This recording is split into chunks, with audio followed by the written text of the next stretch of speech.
तो 1951 में जब पहली बार इस देश की जनगणना हुई तो पता चला कि हमारी आबादी उस समय 34 करोड़ थी। 34 करोड़ की आबादी में 4 करोड़ भारतवासी गरीब थे, जिनको खाने के लिए कुछ नहीं था, और लगभग 4 करोड़ भारतवासी बेरोजगार थे, जिनके पास कोई काम नहीं था। आजादी जब हमें मिली तो 4 करोड़ भारतवासी गरीब और 4 करोड़ बेरोजगार और कुल आबादी 34 करोड़। आजादी के बाद क्या होना चाहिए? आजादी के बाद अपनी सरकार बनी, सरकारों ने आपसे टैक्स लिए, टैक्स के बाद देश में बजट बने, विकास की योजनाएं चली। सबसे बड़ी विकास की योजना हमारे देश में चलती है, उसको हम पंचवार्षिक योजना कहते हैं। 5 साला योजना जो सरकार की है, ये सबसे बड़ी योजना होती है, सबसे ज्यादा खर्चा इसमें होता है। आपको अगर अंदाजा लगाना हो तो पंचवार्षिक योजना में 10 लाख करोड़ रुपए खर्च होता है। हर पंचवार्षिक योजना 10 लाख करोड़।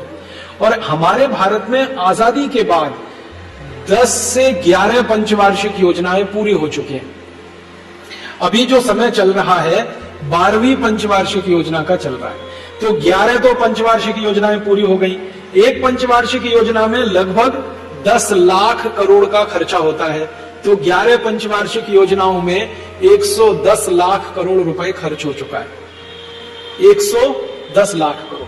और पंचवार्षिक योजनाओं का जब आप ध्यान करेंगे, पढ़ेंगे, अध्ययन करेंगे तो पता चलता है कि सभी पंचवार्षिक योजनाओं में सबसे ज्यादा जोर है गरीबी हटाओ, गरीबी खत्म करो इस देश में से। और जो भी सरकार हमारे देश में आती है, पंचवार्षिक 5 साल की योजना बनाती है विकास के लिए, वो एक काम है, और हर साल बजट बनाती है, वो दूसरा काम। आप देखते हैं ना, हर साल बजट आता है भारत सरकार का फरवरी के महीने में, तो बजट का खर्चा साल का होता है, वो अलग है, पंचवार्षिक योजनाओं का अलग है। अगर ये दोनों खर्चे में मिला दूं तो अब तक 200 लाख करोड़ रुपए से ज्यादा खर्च हो चुके हैं। 200 लाख करोड़ रुपए की रकम का अंदाजा है आपको ये कितनी बड़ी रकम है? 200 लाख करोड़। इस रकम को आप कैलकुलेटर में नहीं लिख सकते, कैलकुलेटर फेल हो जाए। कारण क्या है? 200 लाख करोड़ लिखने के लिए 16 अंक लगते हैं और कैलकुलेटर में सिर्फ 12 अंक आते हैं। इतनी बड़ी रकम हमने खर्च कर दी, लेकिन गरीबी दूर नहीं हुई, बेरोजगारी दूर नहीं हुई, भूखमरी हमारे देश की खत्म नहीं हुई। क्या हो गया? हमारे गांव में पानी की व्यवस्था नहीं हो पाई। आजादी के 62 साल के बाद भी इस देश में लगभग 6,38,365 गांव हैं, जिनमें से 4 लाख गांवों में पीने के पानी की व्यवस्था नहीं है। करीब 2 से 2.5 लाख गांवों में चलने के लिए सड़क नहीं है। लगभग 3 लाख गांवों में कोई चिकित्सा केंद्र नहीं है, कोई हॉस्पिटल नहीं है, कोई डॉक्टर नहीं है।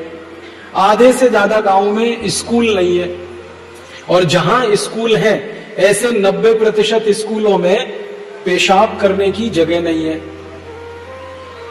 अगर बच्चों को पेशाब आ जाए तो स्कूल में मूत्रालय की व्यवस्था नहीं है। ऐसे 90% स्कूल हैं इस देश में। जिन स्कूलों में पेशाब घर नहीं होगा, वहां टॉयलेट की कल्पना तो हम कर ही नहीं सकते।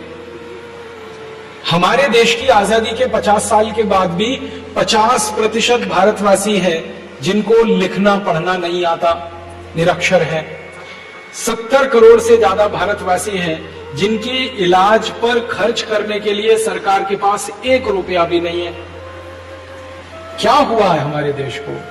लाखों करोड़ों रुपए के हमने बजट बनाए, लाखों करोड़ों रुपए की हमने योजनाएं शुरू की इस देश में, और हर साल ये बजट बनता है, हर साल योजनाएं चलती हैं, गरीबी इस देश में कम नहीं होती। गरीबी के बारे में मैं आपको बताऊं, 1951 में 4 करोड़ गरीब थे, अब 2009 में 84 करोड़ गरीब हैं।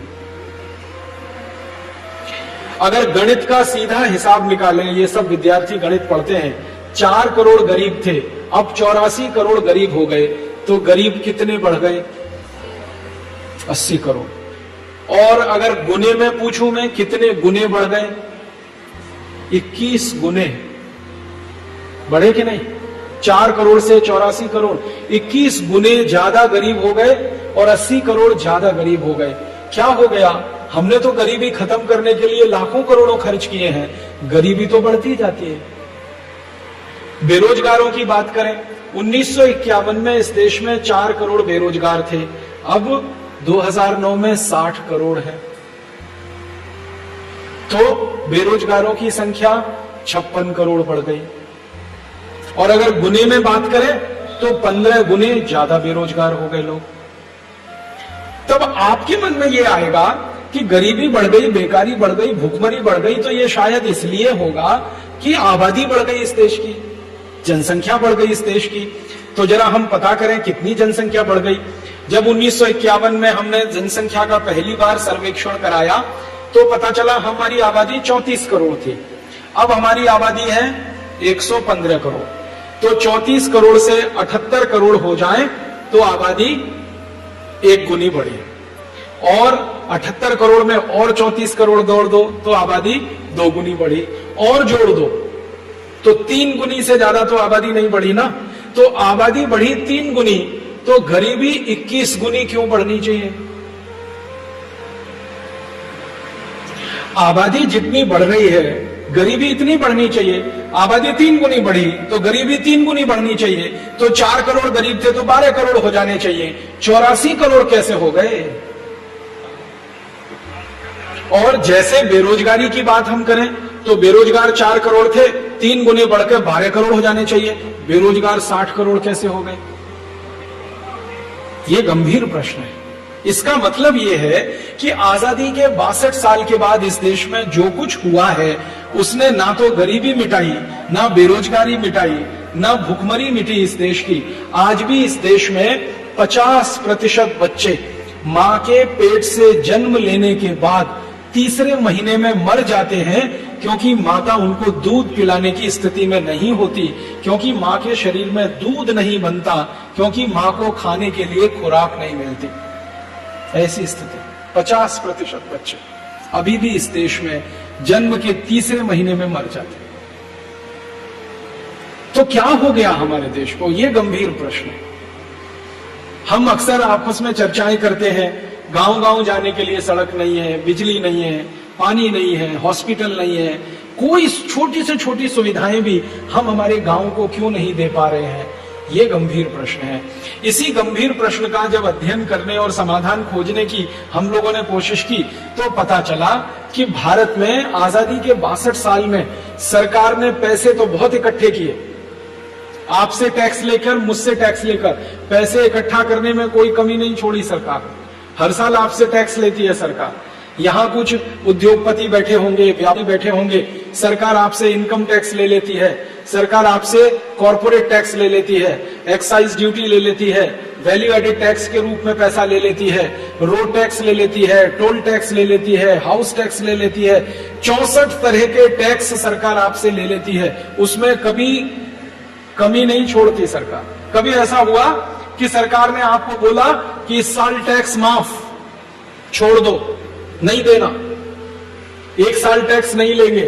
कभी सूखा पड़ गया हो, किसानों के खेत में अन्न नहीं उपजा हो, तो सरकार कह देती है चलो किसानों का कर्ज माफ। ऐसे ही कभी ऐसा हुआ है, व्यापारियों का टैक्स माफ, उद्योगपतियों का टैक्स माफ, नागरिकों का टैक्स माफ, नहीं लेंगे इस साल क्योंकि आप बहुत कष्ट में हैं, तकलीफ में हैं, इस साल टैक्स छोड़ देंगे। कभी नहीं छोड़ते टैक्स लेना। सरकार की तरफ से तो हर दिन ये प्रयास रहता है कि आप ज्यादा से ज्यादा टैक्स उनको देते जाएं। कई ऐसे टैक्स भारत की सरकार ने आपके ऊपर लगाए हैं जो अंग्रेजों ने भी नहीं लगाए थे। हमारे देश में एक टैक्स है जिसका नाम है सर्विस टैक्स। ये कभी अंग्रेजों ने नहीं लगाया, लेकिन भारत सरकार ने लगा दिया आपके। ऐसे 20 तरह के टैक्स जो कभी अंग्रेज भी नहीं लेते थे, वो भी सरकार हमसे ले रही है। और टैक्स के रूप में हर साल हम उनको 6.25 लाख करोड़ रुपए देते हैं सरकार को। हर साल 6.25 लाख करोड़। 62 साल का हिसाब जोड़े तो सैकड़ों लाख करोड़ रुपए हमने टैक्स में दे दिया। अब हमने तो टैक्स में दे दिया, क्या सोच कर दिया? आपको अगर मैं पूछूं कि आप सरकार को इनकम टैक्स क्यों देते हैं, सेंट्रल एक्साइज ड्यूटी क्यों देते हैं, सर्विस टैक्स क्यों देते हैं, वैल्यू एडेड टैक्स क्यों देते हैं? तो आप कहेंगे देश का विकास करने के लिए। और सरकार टीवी में भी आपको यही बताती है कि देश का विकास करना है तो ईमानदारी से टैक्स भरिए। विज्ञापन आता है कि नहीं? आयकर विभाग का विज्ञापन आता है, इनकम टैक्स का आता है, सर्विस टैक्स वालों का आता है। ईमानदारी से कर भरिए। उसमें छोटे बच्चों को माता पिता के साथ कई बार दिखाते हैं और बच्चे अपने माता पिता से कहते हैं आपने टैक्स भरा। माने इमोशनल ब्लैकमेलिंग पूरे पक्के तरीके से सरकार करती है, टैक्स किसी के ऊपर छूटने ना पाए। और आपको मालूम है जो टैक्स की चोरी आप करें और आपको दंड लगे तो 60 गुना तक जुर्माना लगा देते हैं। कभी आपसे छोटी मोटी गलती हो गई, इनकम टैक्स भरने में कुछ चूक हो गई, तो दंड आपके ऊपर टैक्स का 60 गुना। टैक्स निकलता था 10,000, तो इसका 60 गुना दंड आपके ऊपर 6 लाख। तो सरकारें दंड भी लेती हैं, टैक्स भी लेती हैं, सारा पैसा इकट्ठा करती हैं और आपको सरकार बोलती है कि ये सारा पैसा हम खर्च करेंगे विकास के लिए, गरीबी खत्म करने के लिए, बेकारी खत्म करने के लिए। लेकिन 62 साल में तो आजादी के बाद के आंकड़े कह रहे हैं, और आंकड़े मेरे नहीं है, भारत सरकार के। हमारे देश में इस समय जो प्रधानमंत्री